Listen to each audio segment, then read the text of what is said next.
Welcome to my channel. My name is Nahum. This channel creepy horror channel. Please like, share and subscribe this channel.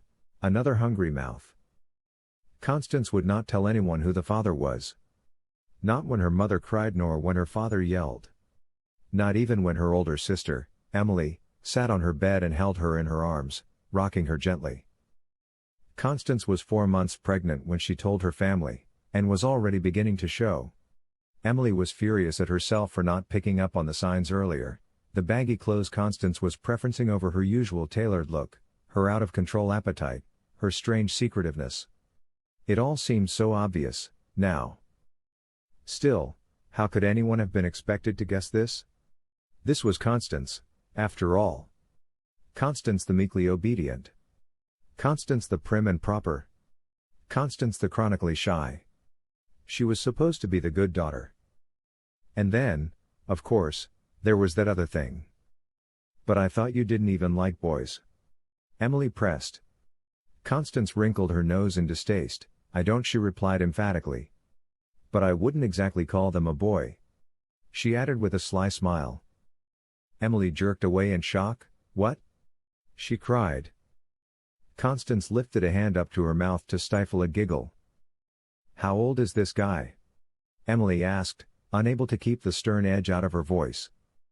I don't know," Constance confessed and, her smile suddenly fading, began to wring her hands. "Pretty old, I think." "You think?" Constance shrugged. "Connie, who?" "No." Constance yelled so suddenly and so loud that Emily gave a startled jump. Constance reached out and clasped Emily's hands tightly in her own. "Emily," she pleaded, "don't ask me that. Please. I swore I'd never tell." Emily snatched her hands away. She could feel anger rising in her throat like bile. "Connie, if you're protecting some creep." Constance laughed. Emily didn't see what was so funny. "It's not like that," she insisted when her fit of giggles subsided. "It's more like..." She paused and stared off somewhere into the middle distance over Emily's shoulders. "It's like... Have you ever had a secret that you didn't want to tell anyone because it would make it less special?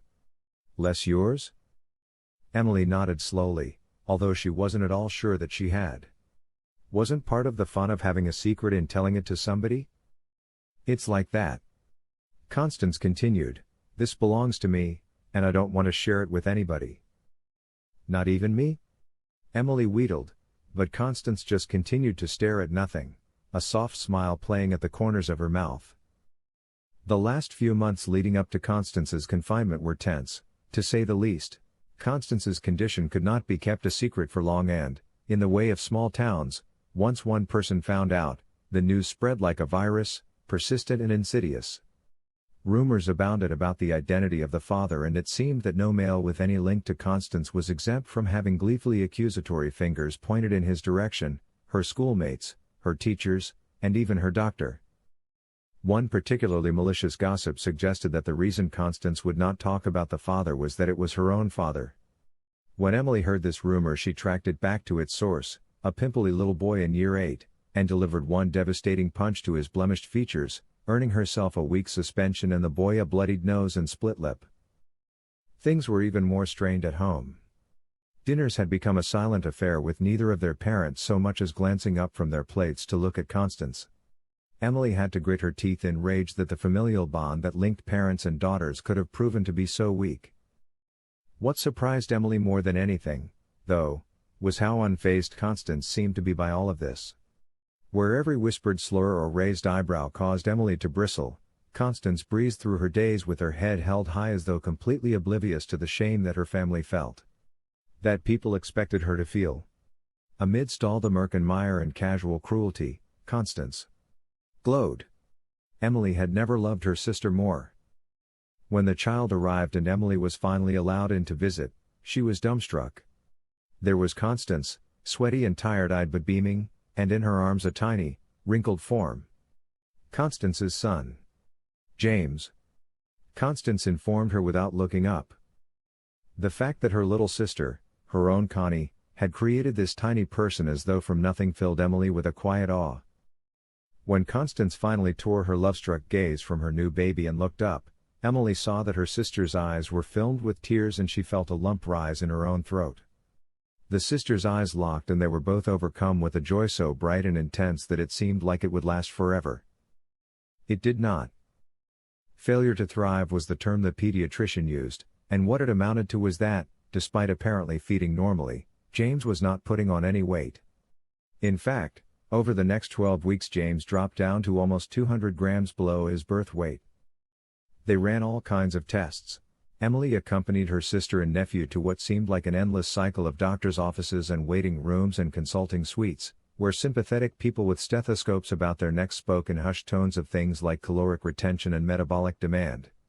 All Constance ever seemed able to say in response was, "Oh."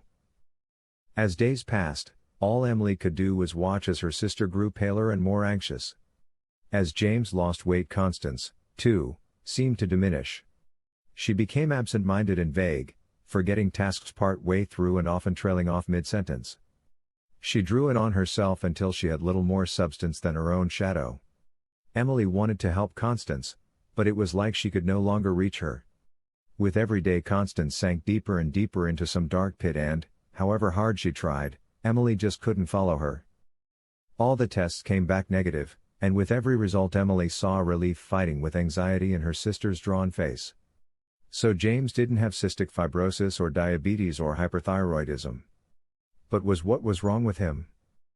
Emily was not sure what had woken her up.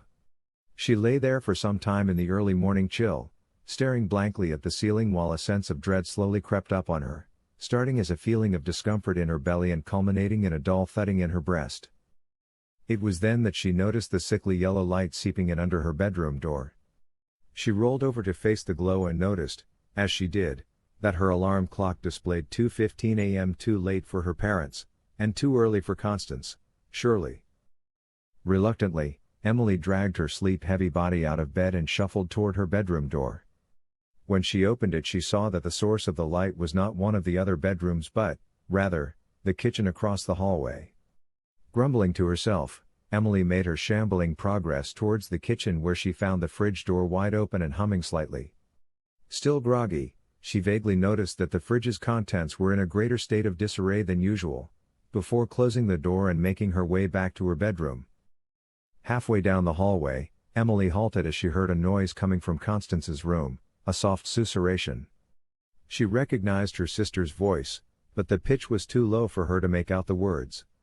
Emily began to move again, but something in the tone of the voice emanating from the darkness of Constance's room stayed her, a wheedling note edged with a quiet urgency, and brought back that creeping dread that first dragged her from her slumber. "Connie?"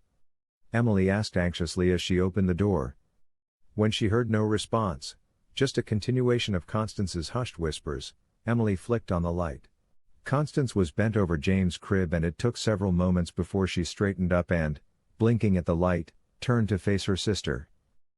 Emily stifled her own cry of surprise when she saw Constance's face. The young girl's eyes were bloodshot from lack of sleep and dark rings hung below them.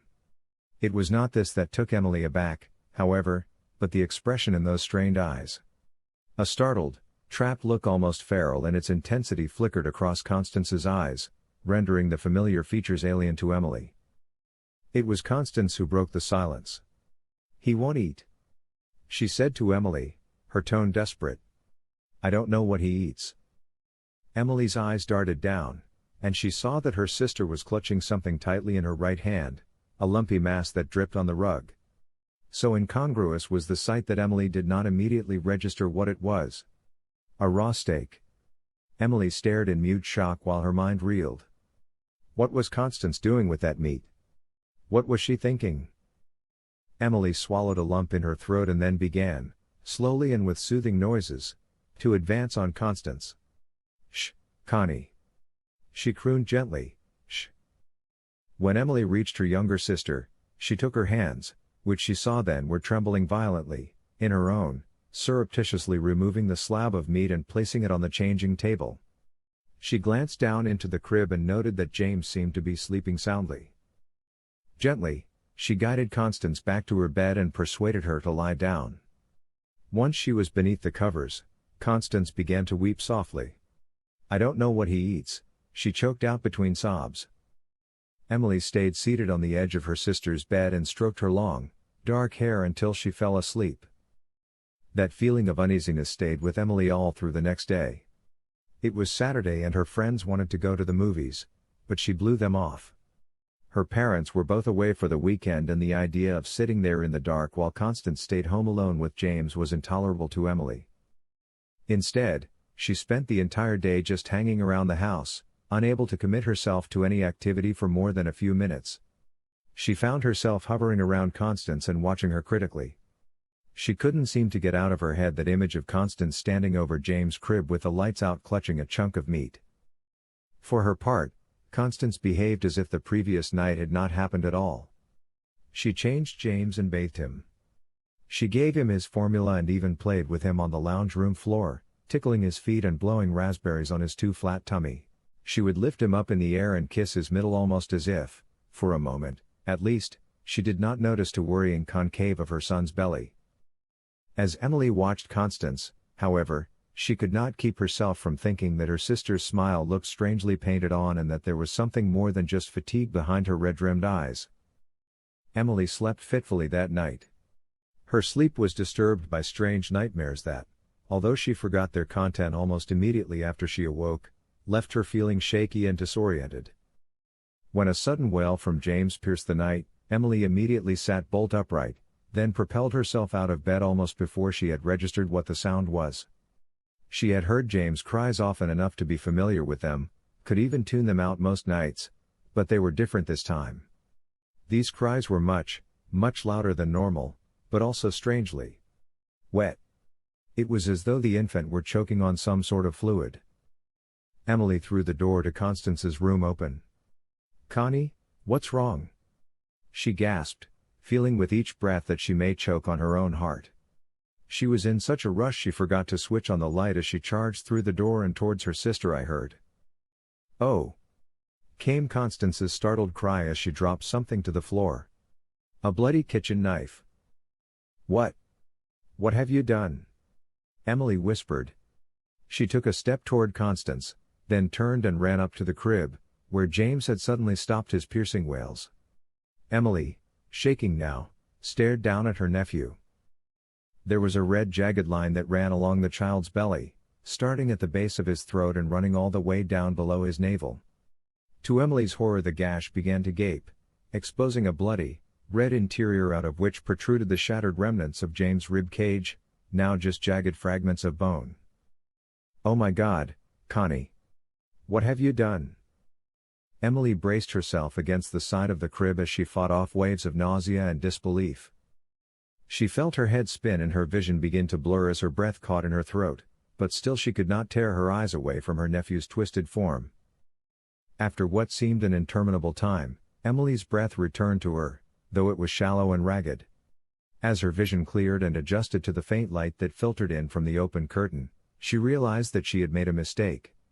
In her initial shock, Emily had thought the white shards in James' split torso to be ribs, but now she saw that this was not the case at all. They were teeth. Great, jagged teeth set in a crooked, sideways mouth that ran most of the length of James' tiny body. As Emily watched, that terrible nether mouth began to gape again, wider this time, and from out of its impossible depths snaked a black, slimy tendril that could only be a tongue.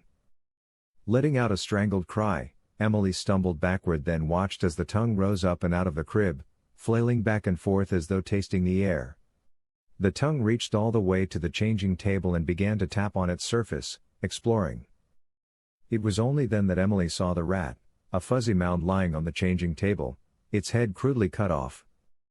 As Emily watched, the tongue slowly slid towards the inert rodent and then, with horrible deftness, wrapped around it and lifted it off the table, pulling it back towards the crib and the terrible, waiting maw. The tongue made a wet, slurping noise as it retreated back behind the crooked fangs. From somewhere behind Emily came a weak cry of "Oh!" Emily had forgotten Constance was even there.